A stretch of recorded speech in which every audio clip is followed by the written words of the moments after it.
भाई कैसे हैं? ठीक हैं? जैसा कि आप वीडियो बना रहे हैं कि क्या कुरान कॉपी पेस्ट है बाइबल से, उस सिलसिले में आपने दो वीडियो बना ली हैं, जिसमें एक है कॉन्सेप्ट ऑफ गॉड और दूसरा है कॉन्सेप्ट ऑफ प्रॉफिट। और आपने कुरान और बाइबल की वर्सेस से ये साबित किया है कि कुरान जो है वो कॉपी पेस्ट नहीं है। तो आज आप इस सिलसिले आपके पास क्या मज़ीद दलाइल एविडेंस हैं जो ये साबित कर सके कि कुरान जो है वो कॉपी पेस्ट नहीं है? मैं अपने सुनने वालों को ये मैसेज देना चाहता हूँ कि प्लीज़ इस चैनल को सब्सक्राइब करें, शेयर करें, लाइक करें और कमेंट्स ज़रूर करें। Thank you very much.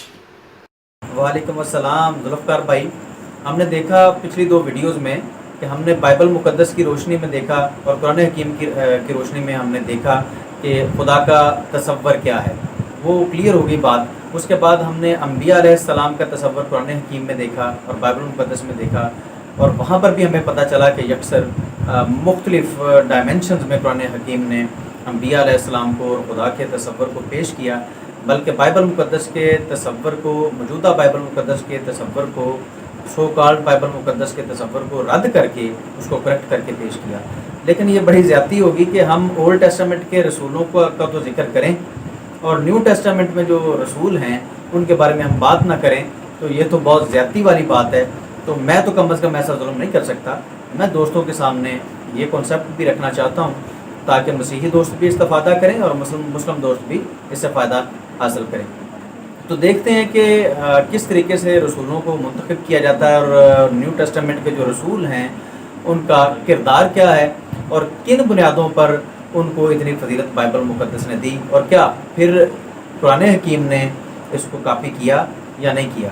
तो हम पूछेंगे बाइबल मुक़द्दस से और बाइबल मुक़द्दस खुद बताएगी कि वो क्या तसव्वुर रखती है न्यू टेस्टामेंट के रसूलों के बारे में, और फिर हम कुरान हकीम को भी देखेंगे कि क्या कुरान हकीम जो है वो रसूलों, जिनको न्यू टेस्टामेंट रसूल समझती है, कि क्या कुरान हकीम उनको एज अ रसूल कॉपी करता है, जैसा कि इनका क्रिश्चियन दोस्तों का दावा होता है कि कॉपी किया गया है। तो चलें जायज़ा लेते हैं। तो चलते हैं दोस्तों, मसीह अलैहिस्सलाम के हवारीन, जिनको मसीही दोस्त रसूल मानते हैं और जगह बजगह उनको एज अ रसूल पेश किया है न्यू टेस्टामेंट में। तो यूहन्ना की अंजील है, बाब इसका 17 है और आयत इसकी 6 है।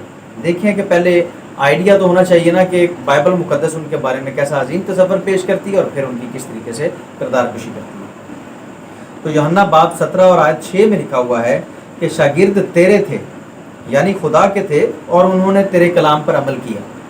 तो इंशाल्लाह आगे चल के देखते हैं कि फिर किस तरीके से उन्होंने खुदा के कलाम पर अमल किया अकॉर्डिंग टू न्यू टेस्टामेंट। यूहन्ना बाब 17 ही है और आयत इसकी 9 है, जिसमें लिखा है, मसीह अलैहिस्सलाम की दुआ दर्ज है, उसमें लिखा है कि मैं अपने शागिर्दों के लिए दरख्वास्त करता हूँ, दुनिया के लिए नहीं, क्योंकि वो तेरे हैं।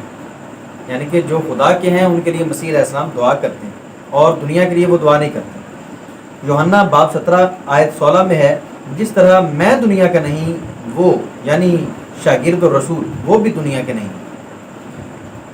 यूहन्ना की आयत 17 की आयत 20 ही है, 20 से 21 है, जिसमें लिखा है, इसलिए दरख्वास्त कर रहा हूँ ताकि सब एक हों, जिस तरह ए खुदा तू मुझ में है और मैं तुझ में हूँ, वो भी हम में हूँ।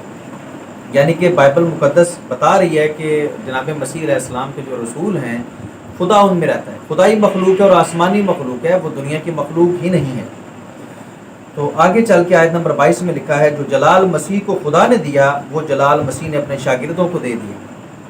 तो चलते चलते हैं बाइबल के साथ, मेरा ख्याल है कि मसीही दोस्तों खुसूसन बाइबल पढ़ते रहते हैं तो वो समझ रहे होंगे कि कौन सा जलाल और कौन सा उन्होंने अमल किया। खैर, आयत नंबर 23 में लिखा है, मैं उनमें और तू मुझ में है, ताकि वो कामल होकर एक हो जाए।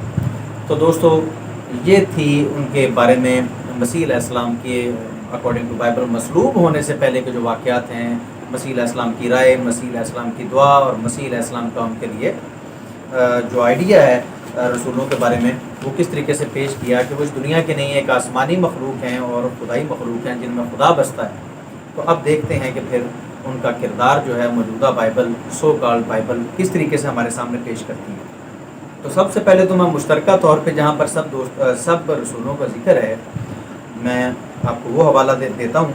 अंजील मती बाब 26 और आयत 56 मसीह अलैहिस्सलाम फरमाते हैं अपने शागिर्दों से, अपने रसूलों से, देखो वो घड़ी आती है, बल्कि आ पहुंची है कि तुम सब परागंदा होकर अपने अपने घर की राह लोगे और मुझे अकेला छोड़ दोगे, तो भी मैं अकेला नहीं हूँ क्योंकि बाप मेरे साथ है।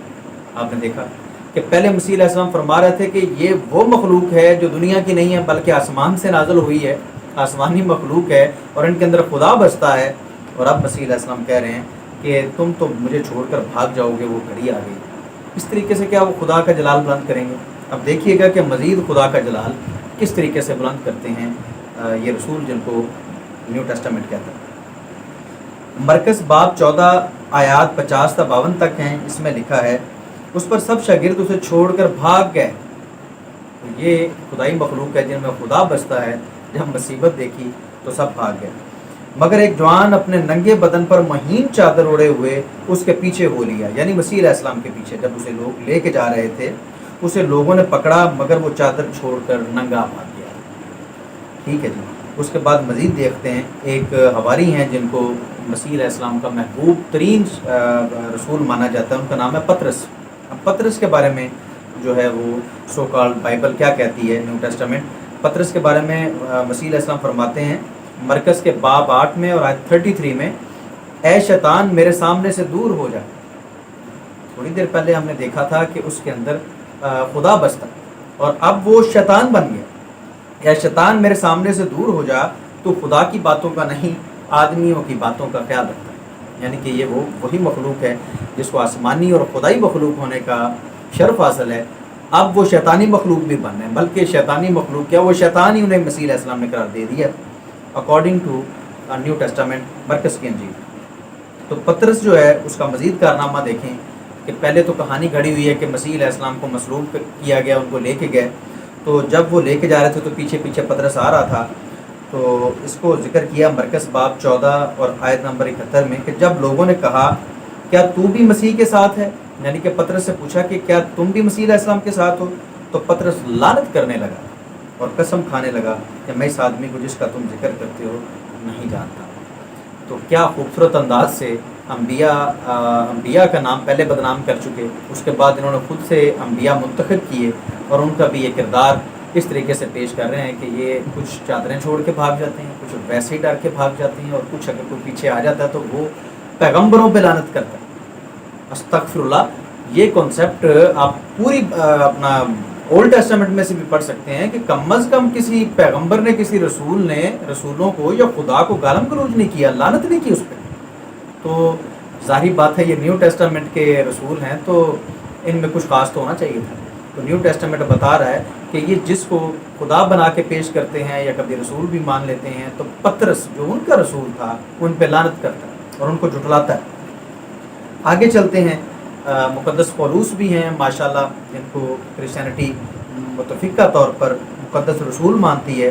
तो ख़ुद अपने बारे में मुक़द्दस पौलुस क्या लिखते हैं कि वो मुनाफ़िक़त से किस तरीके से काम लेते हैं, इसके बारे में आप देख सकते हैं 1 करंथियों बाब 9 आयात 20 से 22, जिसमें ख़ुद अपने बारे में फरमाया मुक़द्दस पौलुस ने, मैं यहूदियों के लिए यहूदी बना ताकि यहूदियों को खींच लाऊं, जो लोग शरीयत के मातहत हैं उनके लिए मैं शरीयत का मातहत हुआ ताकि शरीयत के मातहतों को खींच लाऊं, अगरचे खुद शरीयत का मातहत ना था ताकि मैं उन्हें खींच लाऊं। बेशरा लोगों के लिए बेशरा बना ताकि बेशरा लोगों को खींच लाऊं, मैं सब आदमियों के लिए सब कुछ बना हुआ हूँ।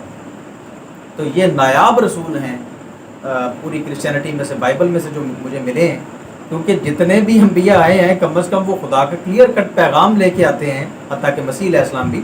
लोग उसे माने या ना माने ये लोगों पे डिपेंड करता है, लेकिन ये वाहिद रसूल हैं क्रिश्चियनिटी में भी जो कहते हैं कि मैं यहूदियों के लिए यहूदी बन जाऊंगा, बेशरा लोगों के लिए बेशरा बन जाऊंगा, मैं तमाम लोगों के लिए तमाम कुछ बन जाऊंगा और शरीयत के मातहतों के लिए मैं शरीयत का मातहत बन जाऊंगा, हालांकि मैं शरीयत का मातहत नहीं हूँ। तो क्या खूबसूरत किरदार है मुक़द्दस पौलुस का जो वो खुद पेश कर रहे हैं। तो मुक़द्दस पौलुस को बहानेबाजी या सच्चाई से भी कोई फ़र्क नहीं पड़ता। तबलीग के मामले में वो इस बात से भी दुरेग नहीं करते, जैसे पहले उन्होंने कहा कि मैं मुनाफ़िक़त से काम लूँगा, मेरा काम सिर्फ अपने एक मकसद की तरफ लोगों को खींच के लाना है, उसके लिए मैं कुछ भी कर सकता हूँ, मैं कुछ भी बन सकता हूँ, सब के लिए मैं सब कुछ बन जाऊँगा। तो देखते हैं कि اب وہ کیا کہتے ہیں، لہٰذا وہ فلپیوں باب 1 اور آیت 18 میں خود فرماتے ہیں صرف یہ کہ ہر طرح سے مسیح علیہ السلام کی بنیادی ہوتی ہے، خواہ بہانے سے خواہ سچائی سے، اور اس میں خوش ہوں اور رہوں گا، یعنی کہ بہانے سے میں کروں یا میں سچائی سے کروں، ہیلے بہانے سے کروں یعنی کہ جھوٹ سے اگر میں تبلیغ کرتا ہوں تو اس سے مجھے فرق نہیں پڑتا، بلکہ میں خوش ہوتا ہوں، یعنی کہ مقدس پولوس جھوٹے بہانے بازیاں کر کے اس پہ خوش ہوتے ہیں۔ اس کے بعد دیکھیں مقدس پولوس خود فرماتے ہیں رومیوں باب 3 اور آیت 7 میں، اگر میرے جھوٹ کے سبب سے خدا کی سچائی زیادہ ظاہر ہوتی ہے تو کیوں گناہ گار کی طرح مجھ پر حکم کیا جاتا ہے، ہم کیوں برائی نہ کریں کہ بھلائی پیدا ہو۔ یہ کون سی بھلائی ہے جو برائیوں سے پیدا ہوتی ہے؟